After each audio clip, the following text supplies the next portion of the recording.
ولسه مكملة معاكم أحلى الوصفات من بواقي الشهر الفضيل. النهاردة هعمل معاكم وصفة بجد حكاية. هعمل معاكم الكنافة بمهلبية قمر الدين، وصفة سهلة ولذيذة جدا، من جمالها مش هتبطلوا تعملوها طول السنة. يلا بينا نسمي الله ونبدأ وصفتنا مع بعض. المقادير بتاعتي أنا عاملة كمية صغيرة.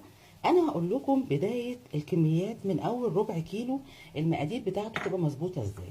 لو هنستخدم ربع كيلو من الكنافة بتاعتنا لازم تكون متفرزة زي ما انتم شايفين. انا طلعتها من الفريزر وفرفتها بالشكل ده، ممكن نستخدم المقص او ايرينا.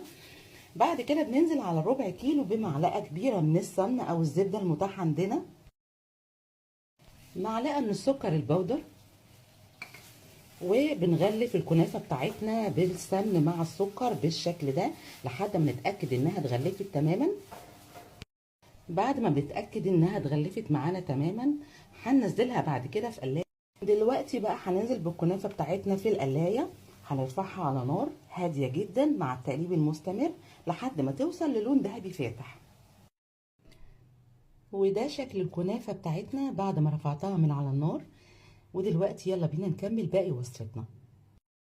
واللي باقي عندي من الشهر الفضيل عندي نص لفة من قمر الدين.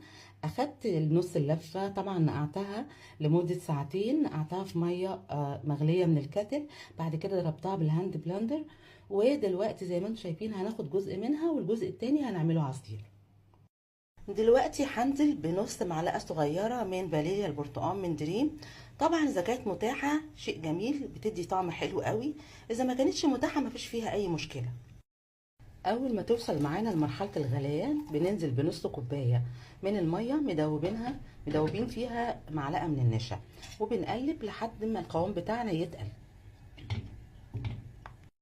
ودلوقتي اول ما القوام بتاعنا تقل بالشكل ده، دلوقتي بقى هنطفي عليها ونسيبها لحد ما تبرد تماما.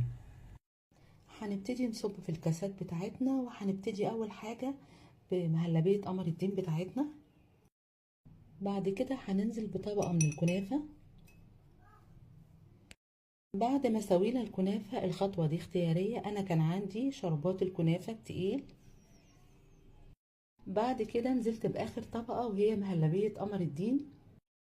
طبعا ممكن تقدموها سادة او تعملوا زي ما انا عملت، كان عندي بواقي من جوز الهند وكمان الزبيب، فزينتها زي ما انتوا شايفين.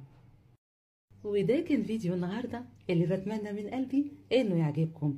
يا ريت اذا الفيديو عجبكم ما تبخلوش عليا بلايكات كتير، شير للفيديو، اشتراككم في قناتنا على اليوتيوب قناة في المطبخ مع سنة. اشوفكم على خير في فيديو جديد.